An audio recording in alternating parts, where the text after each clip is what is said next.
اس کا طواف کرے، ہاتھ پھیلائے، اس کا تذکرہ کرے، پکارے، یہ سب اس کی عبادت ہے۔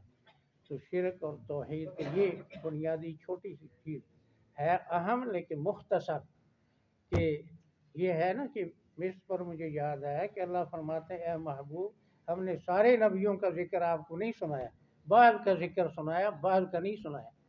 تو ساری کائنات کی ہر چیز تو دور ہے، یہ جو ہم کہتے ہیں 1.25 کم و بیش، ان 1.25 کم و بیش میں سے بھی سب کا تذکرہ حضور کے سامنے نہیں ہوا، قرآن کہتا ہے کچھ کا کیا ہے، کچھ کا نہیں کیا۔